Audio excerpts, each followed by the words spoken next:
We've got 4 cages, 2 pitching lanes, and then we've got a lot of workout equipment, fitness equipment, strength and conditioning. And we're finding that a lot of high school players are up there. They're getting their weightlifting done after school, and then they'll jump in the cage and get their reps in.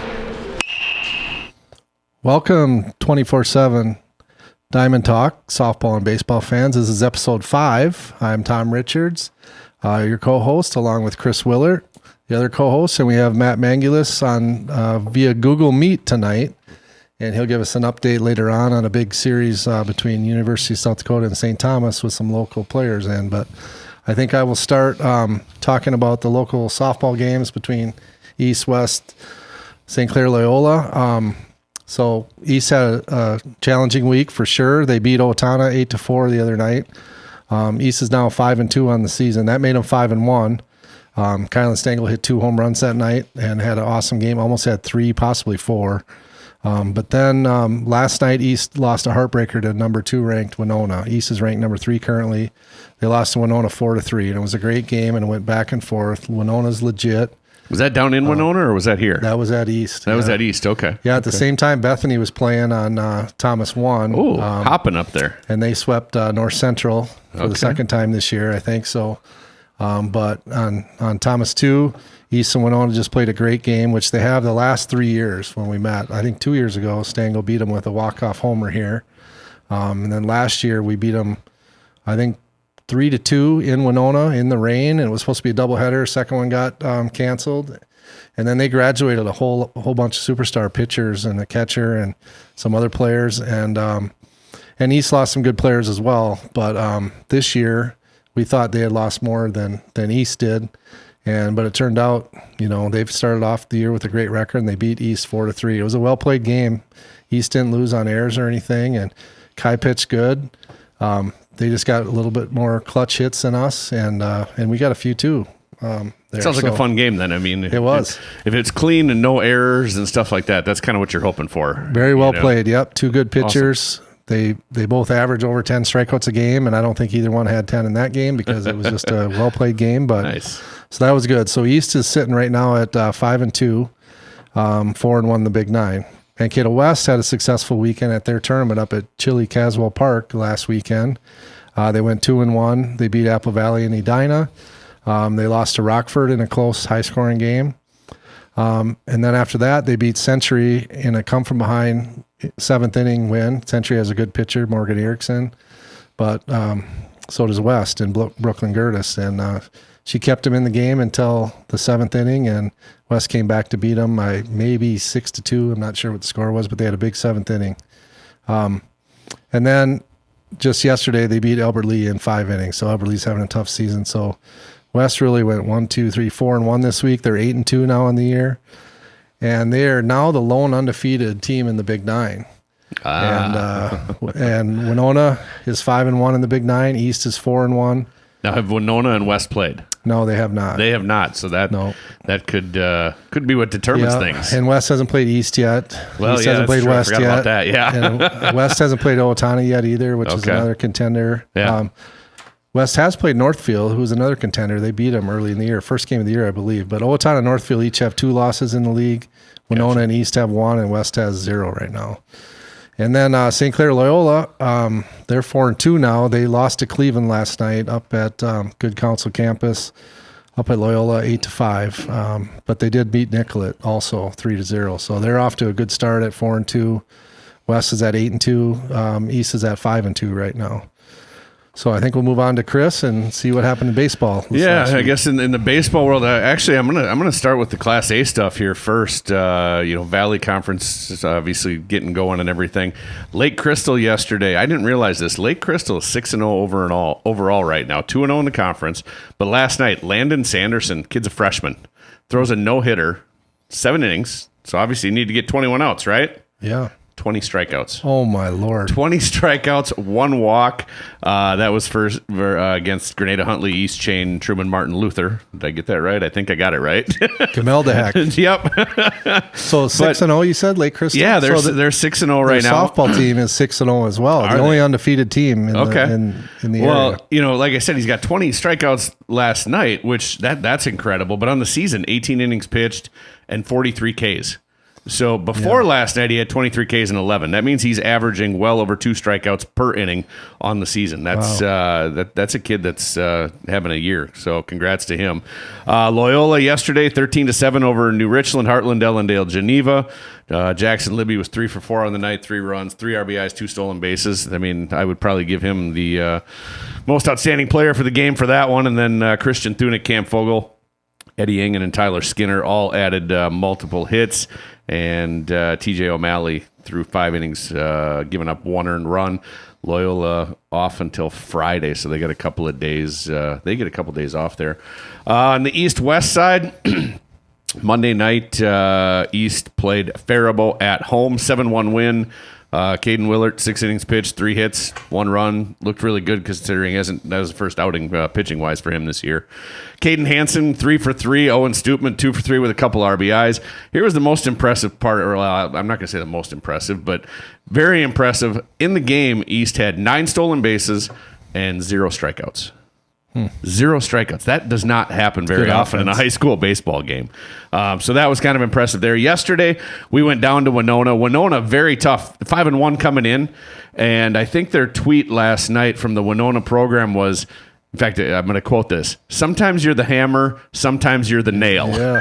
Last night, Winona was the nail and we were the hammer. It doesn't always work that way, but 18-1 win for us.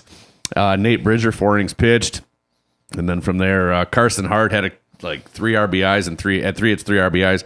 Caden Willard, 3-hit game as well. Jack Hansen, double and a triple with 4 RBIs. Nick worked 3 stolen bases in the game. It was one of those. The offense was just kind of running all night long.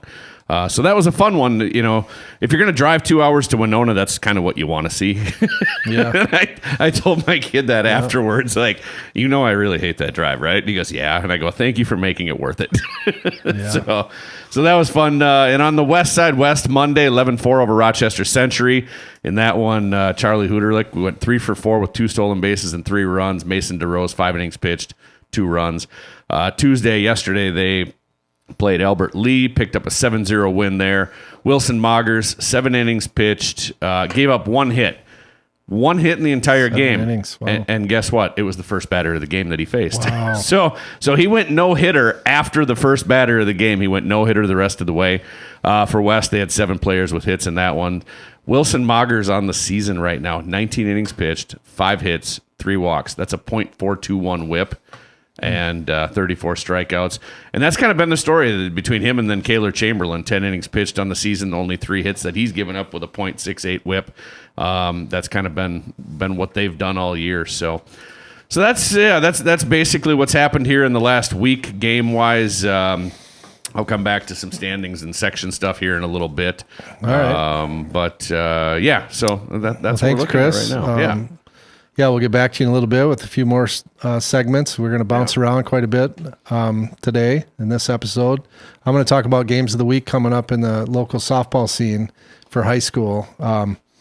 So this Saturday, Cretin-Durham Hall visits East. Cretin is number 1 in the state ranked team, and good pitcher, good third base, shortstop. I remember last year there were some transfers to Cretin, and they were impressive, and they took us 10 innings in the state tournament in the semifinals. Right. So that was quite a showdown last year. They made some errors and allowed us to kind of win, and East just kind of hung with it and got it done when it really mattered. But I am sure they want revenge, and they're coming in to East. I'm not sure what the record is right now. They could be very well undefeated, but I'll check on that. But Saturday, Cretin-Durham Hall is at East. And then Tuesday, April 30th, Mankato West is at East. So the East-West game is always a huge game. Both teams have good records like they always do. And that'll be a lot of fans. And a lot of fans on streaming. They usually get 24/7 stream service. Usually gets 500-plus views for the East-West game. But be there in person if it's a nice day for sure, and see the East-West, first East-West matchup of the year, not the last. They'll probably face at least one more time, probably twice or more. And then I would say Mankato West on May 2nd, next Thursday, Hopkins comes in to play West. Hopkins graduated a pitcher that's at Northwestern in the Big Ten right now. But, those metro suburb teams are usually pretty good, and they're pretty good at softball. They also had Den Hartog kid went to Hopkins that was a cleanup hitter for the Gophers for 4 years, and she's done now. But West also graduated some good ones, and we'll talk about some of those down the line. Carly Emery is one. She's batting .292 right now at Milwaukee School of Engineering. She had a big bases clearing double this weekend as a freshman. She bats 5th or 6th for them in the order and plays right field. And then I think we'll move over to Matt now to give us an update on the big University of South Dakota St. Thomas Summit League Showdown series this weekend. Matt, can you hear us? You're on Google Meet. Yep, I got you. I'm on the road working hard this week, but this weekend, we took in a softball tournament or series up at University of St. Thomas. A couple local kids there, Maddie Mangulus, my daughter, and Abby Sterling. They did get to face off once. Abby ended up with a walk there, but Abby had a actually really good series, I would say. First game, she went 2 for 3, had really good at bats there as well. And St. Thomas ended up on the good end of the weekend with 3 wins there. But I'd say strong showing for both local kids there. And then NDSU had a rough going at UND this last weekend. But again, local kid there, Bowers, held her own. She's doing really well this weekend. And we'll see her NDSU versus USD in a couple weeks down in Vermilion. So that's what I got as far as Summit League update this week. All right. Thanks, Matt. I think I'm just going to buzz through the local conference standings here in softball, and then we'll get into a bunch more baseball stuff. We'll start with the Valley Conference. Lake Crystal Welcome Memorial. Actually, they're 7-0. I thought they were 6-0, but they're 7-0. The only undefeated team really close to Mankato, other than actually New Ulm Cathedral is also undefeated. And New Ulm Public is undefeated, so I guess those two as well. But Lake Crystal's dominating the Valley right now. They're 7-0, 3-0 in the league. Martin County West is next, being 2-1 in the league, 4-3 overall. But then St. Clair Loyola is in 3rd place right now, or tied for 2nd in the conference with 2-1 record and 4-2 overall. And then Cleveland's right behind them at 4-4 overall and 2-2 in the conference. Moving on to Minnesota River Conference, Belle Plaine is dominating that conference right now, being either 8 or 9-1. Their only loss being to Lake Crystal, and then they're 6-0 in the conference. Further back, you got LeSueur Henderson, 2-6 now, 2-2 in the conference, and Norwood Young America, 4-2, 2-2 in the conference. Jump to the Tomahawk Conference, New Ulm Cathedral, 6-0, all conference games. Got a player I used to coach, Kaya Helget, it's a shortstop. Going to be a college player here next year somewhere, but I haven't seen her official commitment, but I think I know where she's going. But really good player, good shortstop. Come up and watch her later at sections at Caswell. But they're a state contender. They're ranked number 1 in the state as well, New Ulm Cathedral, so in Class A. And then following them in the conference, Wabasso is 4-2, all in the conference. Then Sleepy Eyes 5-3, 3-3 in the conference. And Springfield 3-1, 2-1 in the conference. Those teams are usually pretty good towards the end of the year as well. Randolph is dominating the Gopher Conference right now, and they're 10-0. They moved from A to AA. We talked about them earlier. Their shortstop's going to MSU. Carly Kimmis, her older sister Chloe played in the MIAC, I believe, for Northwestern out of St. Paul. But their pitcher, Carter Raymond, one of the best players in the state. Haven't heard yet where she's going, but I'm guessing it's going to be D2 or above, but I'm not sure. I have not heard, but she's got that kind of talent, and they have a good catcher as well. Blooming Prairie's in 2nd place, 7-1, 6-1. Then USC is 8-1, 3-1 in the conference, but USC has Mariah Anderson, a pitcher for Peppers National, that's currently leading the state in strikeouts with 118 Ks in 8 games, I think. So wow. 14.75 per game, and she's going to be playing summer for the Mankato travel team here. Okay. But she's keeping them with a really good record right now at 8-1 overall. Janesville, Walter Pemberton, and Richland, and they're a little bit further down the list. Same with Maple River and Waterville. Big South Conference, New Ulm, the dominant team there, 6-0, 3-0 in the conference, followed by St. Peter, 4-4 overall, 2-0 in the conference. And then we already talked about the Big Nine, so I think I'll give you a little section wrap-up later on where we are in section standings. I think we'll move to Chris now to talk a little bit more baseball. Yeah, so I guess we'll start with Big Nine itself. Right now, East is sitting atop the Big Nine, 7-1 in the conference, so 12 points. They do a point system. West is currently in second, but they've played a couple less games, so definitely an opportunity for them to bump ahead. Winona in third place, as I mentioned, we just beat them up yesterday, and Rochester, Mayo, Northfield, and Austin are all right down in that next mix of the group as well. But right now, kind of East and West seem to have sort of separated themselves, which obviously is going to make next Tuesday's game. Tuesday, I believe we're at ISG on Tuesday, East versus West, and obviously is going to make that a big one. As far as, section and stuff right now, our section, well, the one section, East-West, Worthington, Albert Lee, Marshall, New Ulm, St. Peter, and Jordan. That one, there's still a lot that's going to happen because, quite frankly, there's a lot of teams that haven't played each other yet and will still. And it's one of those things where obviously, you want to win the conference, but section is obviously really what matters. And if I was going to, looking at it right now based on results, I'd say right now West is definitely the clear number one seed in the section. I think Marshall at 5-0. It's hard to say though because they've only played a couple of the schools. They played Jordan and New Ulm, who both are a little bit down. So it's hard to really say, what does that 5-0 record really mean there. As I mentioned, we're 7-2 right now, East. Albert Lee 3-4, New Ulm 3-4. Worthington, I literally couldn't even actually find a schedule or results for them. Find their game changer, and it literally shows like one game coming up, and I'm like, oh well, I guess no idea where they're at, but. So, that's where things look like section-wise on that side of it. Over in the Valley Conference right now, I had already mentioned it. Lake Crystal 6-0 overall. Loyola 7-2 overall. Lake Crystal 2-0 in the conference. Loyola 3-1. As far as the Class A Section 2, I had exchanged some messages with Loyola Coach Carlson earlier today. He said it's a little hard to really tell yet because the QRF stuff hasn't started rolling out. And then again, a lot of the teams just haven't played each other yet. Springfield, however, is undefeated and ranked number 2 in the state right now. New Ulm Cathedral's ranked 6th, and Sleepy Eye Public is ranked 10th. So you got 3 teams in that section that are all ranked top 10. And then he said from there, it's basically you got Sleepy Eye, St. Mary's, Loyola, GHECTML, easy for me to say, and then Medelia are all right there in the mix of things as well.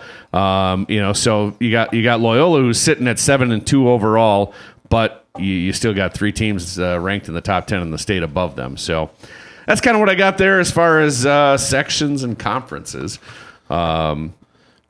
Chris had a subject that he wanted to talk about this week, and I think it's great, and it's some scorekeeping stuff, and what's a hit and what's an error, and we think it's some good content. So, well, go ahead. It's one of those things where, and I see it happen, and you see it, you've got different people running Game Changer and stuff like that, depending on who the program and stuff like that is. But I had a situation the other day where, a kid hit a ball. He hit it, hard, just smoked it right back up the middle. And it's one of those where I'm like, oh, that's a hit. But you hear a few other people going, no, that's an error because he touched it. And it's a conversation I've ended up in a lot over the years, which is basically what is a hit and what is an error, or what constitutes an error. And there's a couple of misconceptions that I hear all the time. The first one is, well, if it hit his glove, it's definitely an error. Well, that's, first of all, not true. Definitely not true. And then the next one is, well, if he didn't touch it, then it can't be an error. Well, that's also not true. It could go between your legs. That's exactly it. It could go between your legs. Now, at the same time, I love that you just brought that one up as the example because it going through your legs doesn't automatically mean it's an error either. Okay. When you think about it, if you're the third baseman and you're playing in and you're thinking bunt, and the kid all of a sudden just takes the full hack and it goes right between your legs, they're going to probably call that one a hit at that point, Yeah, I'm not sure. That would be questionable in my mind, but I can see both sides. It kind of depends. And I came back to, there was an interview that I saw a number of years ago, and it was, they had the guy on during a Twins game, and he was one of those, there's like 3 guys that are the official scorers for Minnesota Twins games, okay? And at different times, different ones do them. And one guy himself, I'm blanking on his name, but he's an official scorer for the Twins, and he's also an official scorer for the Timberwolves. So the guy's busy all year long doing this stuff. But he made the comment during an interview one night. He goes, something to think about as you're watching a game is what is the reaction to the play that was made itself. And he goes, one of the things that I tend to kind of think about at times is if the ball was hit and I'm trying to decide if it's a hit or an error, he goes, I look at it sometimes and go, if he made the play, would I say, oh, wow, that was a great play? And that was one of the things that he talked about for a couple of minutes there. Then it could be a hit. And essentially, yeah, that's what he said. He goes, if you looked at the play and said, okay, well, had he made it, I would have gone, wow, what a great play. He goes, then it's probably a hit. Yeah. Okay. And then, so knowing we were going to talk about this today, one of the things that I pulled up is I pulled the actual Major League Baseball rules regarding an error, which first of all, it's 6 pages long. I didn't quite expect it to be 6 pages. But part of the reason that I did that is that there's a term that I had heard a number of years ago, and the term is ordinary effort. And I had somebody tell me at one time, reasonable effort. I've heard that. Well, and somebody had told me one time, they're like, you made that up. I'm like, no, I didn't. It's actually in the rule book. The word's ordinary effort. I was going to bring that up if you didn't. Well, ordinary effort appeared, that phrase, ordinary effort, appears in the Major League Baseball rule book this year 17 times. Wow. Which means it's a real thing. It's not like they say it once. And so when it comes to the hit versus error thing, it really comes down to, could you have made the play with ordinary effort? Not, well, I thought that kid could. Like, if you looked at it and said, well, that kid normally makes that play. Well, that's not a determining factor, okay? Right, because different kids have different thresholds. Right. Yeah. Or you look at it and go, okay, if you're a shortstop running to your left to make the play, or you're going to your backhand, well, again, was it ordinary effort? Ordinary effort really is, well, the guy's able to get in front of the ball, get set, field the ball, step across, and throw. Mm-hmm. That would be ordinary effort. Backhands are a little bit extra effort. Backhands are mostly extra effort. So that ordinary effort is the next thing there. And then, there was another one, and this was something that I heard a parent kind of, this is a couple of weeks ago, where it was one of those where third baseman fields the ball, third baseman throws across to first. And it was one of those where it was a one hopper to the first baseman. Should the first baseman have caught it? Absolutely. E5, I would say. Exactly. It's an E5, and it's going to be an E5 every time. And that's something where, because the throw itself has to be basically in the air right to the person itself. And can't pull them off the bag. Right. Can't pull them off the bag. It can't be high, can't be low, it can't be side to side. And that's one where, even a couple of weeks ago, Kale playing at ISG Field. At ISG Field, you can use that turf. And there was a ball hit. He charged in. He knew, I got to get rid of this fast. Sidearm? Yep. The sidearm thing. Perfect little one hopper. However, the first baseman didn't catch it. Should the first baseman have? Absolutely. However, E5. Yeah. and that's what it's going to be all day long. So like I said, the big, and we could get into all sorts of different scenarios. There's a lot of them. There's one I want to ask you what you think. Yeah. And I sometimes question this one as well. On a stolen base, when stolen base attempt, catcher throws it, it's a good throw. Yep. Shortstop catches it, runner knocks it out of the shortstop's glove with their foot or whatever. I call it E6. What do you think? Basically, or you just call it a stolen base? It was, there was a spot in here. Let me just see if I can find this real fast, because basically it said, as long as it was an accurate throw, you cannot call it an error because you can't assume the out on the stolen base. Essentially, I think if I read through the rules closely here, I think I would end up just calling it a stolen base. Okay. Because that's a common one that comes up. Yeah. Now, that's why this is great to talk about, because everybody's going to score it differently. And if you have a parent doing Game Changer and stuff, how subjective will he be? How objective? Here's where that one changes, though. And I'm 98% certain that what I just said is correct. Okay. I wouldn't, again, I believe you. However, now let's assume that ball kicked out and now the runner takes third. Okay. Now there's an error being charged. That'd be a one base error. Yep. At that point, there would be an error being charged. So like I said, if you're sitting there, whether you're the person doing Game Changer or whatever it is, on most plays, it comes down to first, like, okay, if he made the play, would I have said wow? Yeah. And that's that whole ordinary effort thing. And then, like I said, there's certain situations that just automatically are. Right. Or for example, actually earlier today I was watching Game Changer. My nephew was playing a game, and all of a sudden I text my brother. I'm like, shortstop had 2 errors on one play, and he goes, "No, Can be done." He goes, "No, he fielded it and he threw wide and so the guy was safe and then took second and then actually went all the way to third." Yeah. But it was on the one play. You can't same play like that. You can only charge the 1 error. Well, the person doing Game Changer charged him with 2 errors, so I felt bad for the kid. Plays get extended. It could happen. It could happen, because where now they throw it. It's a snowball fight. But for sure, absolutely. Well, this is great to talk about, and hopefully our listeners like topics like this. It was Chris's idea to bring this up, and I'm so glad that he did. Let us know if you guys know how to get a hold of me or Chris. If there's other topics you want us to talk about, we thought of what is a sacrifice that one will be fun. Versus an error versus a hit versus a fielder's choice. So maybe that'll be another episode. We don't have time tonight.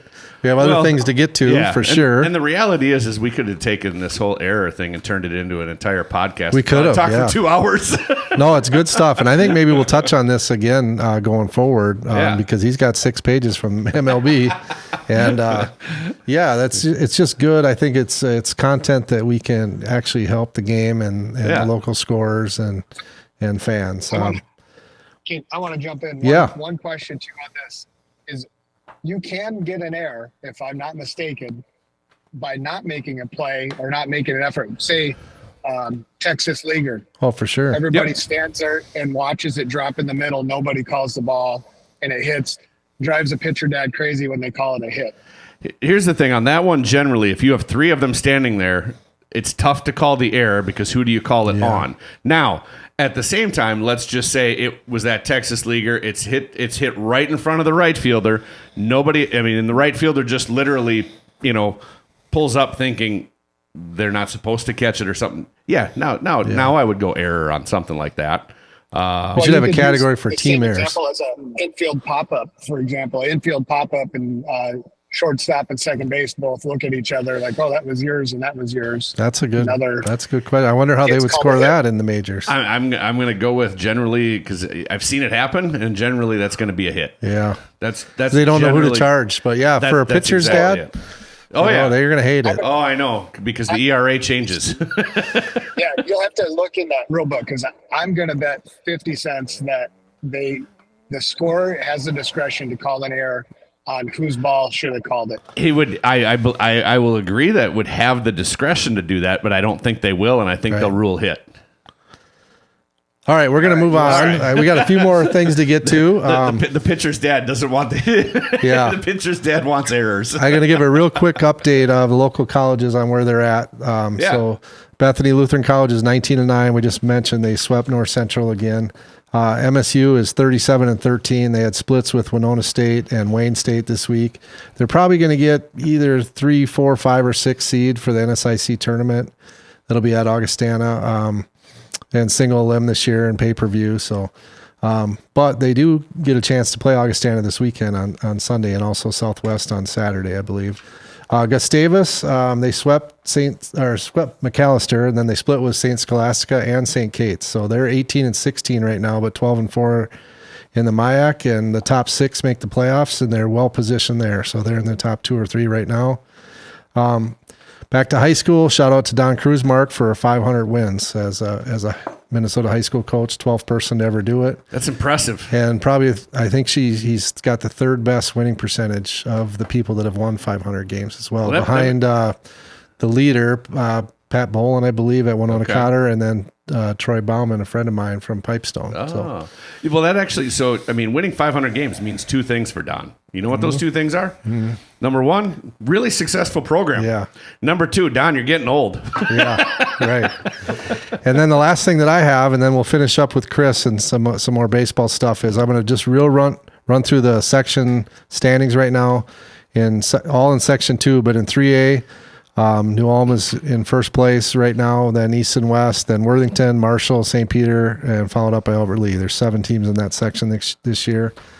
In AA, Lake Crystal, number 1, Belle Plaine, 2, St. Clair Loyola, number 3, Blue Earth area, then Fairmont, Maple River, Jordan, and kind of down below, but don't forget about them, will be St. James and LeSueur Henderson. And then in single A, New Ulm Cathedral is number 1 right now, followed by USC, Springfield, Martin County West, Madelia, Sleepy Eye, Janesville, Waldorf, Pemberton, Sleepy Eye, St. Mary, Cleveland, Nicollet, and MVL further down the list. So that's all I have for local softball, and I'll send it back to Chris. Well, on the college baseball side, I'll just say everything is a mess right now. Coming into this last weekend, Bethany was sitting alone in first place, but got swept by Northwestern. Just kind of an ugly weekend. Northwestern played really well. And to give you an idea of how Northwestern played, their number 9 hitter on the weekend, he ended up I think it was 6 for 9 with 5 RBIs, couple doubles, all sorts of stuff. And he also pitched for them on Saturday, came in with an ERA of 12 and basically shut Bethany down. So that's just kind of how that weekend went. As far as the UMAC itself, at this point, Superior, Bethany, and Northwestern are all sitting at 12-3. From there, it's kind of everybody else in a mix. But at the same time, Bethany, yes, got swept by Northwestern, but we play Superior and Morris over the next couple of weekends. So that conference is by no means anywhere close to being decided because, like I said, Bethany plays Superior. Superior's got to play Northwestern yet and Bethany. So there's going to be a lot of movement there over the next 2 weeks before the UMAC tournament coming up on May 9th through 11th. And then over on the Northern Sun side, right now, Augustana has separated themselves. They're winners of 16 straight. Wow. 16 straight will do that for you. But they've got 10 games left. And the big series for them right now, and quite frankly, is going to kind of make the difference on who wins the NSIC this year. They are here in Mankato this weekend for Saturday, doubleheader, 1:30 first game, and then obviously second game to follow, Sunday, noon. So that's a huge 3-game series because right now in the conference, Augustana is sitting at 24-4. Minnesota State, Mankato is at 21-8. Where's Crookston at? So Crookston is sitting, they are actually in 4th place right now, 19-9. That's what I was going to say. And right after Minnesota State, you got St. Cloud State 20-9, Crookston 19-9, Wayne State 17-11. Realistically, just not enough games for them to get there. But it's one of those, yes, Augustana separated themselves, but Minnesota State, St. Cloud State, and Crookston all theoretically have a chance to take it. And like I said, this weekend, Minnesota State and Augustana is probably going to be kind of what determines what really happens. Likewise, St. Cloud State, they've probably got the easiest schedule left. They got to play Minot and Bemidji. Let me just take a look. It was Minot and Bemidji were 2 of them. Well, Minot's 10-19 in the conference, and Bemidji's 0-30. So Boyer Field is the place to be. Boyer Field is the place to be this weekend. Again, Saturday 1:30, and then Sunday at noon at Boyer Field would be the place there. And same thing over on the UMAC side. Bethany at home at ISG Field, playing what is it this weekend? Morris this weekend. And so that'll go be a big determining factor there for the UMAC. And then, like I said, conference tournaments themselves, UMAC, as I said, May 9th through the 11th, and the NSIC is the 8th through the 10th. So we literally are at the point where college baseball, I mean, every team's got anywhere from 7 to 9 games left over the next 2 weeks. And crucial. And then it wraps up. So, yeah, and it's all important games. So... Well, thanks, Chris. I think that's going to wrap up episode 5 here from Triple Falls Studio. Thanks, Willis, for bearing with us tonight and getting Matt able to Google Meet us, I guess, online, however you work your magic. But we'll see you next week, and thanks for watching.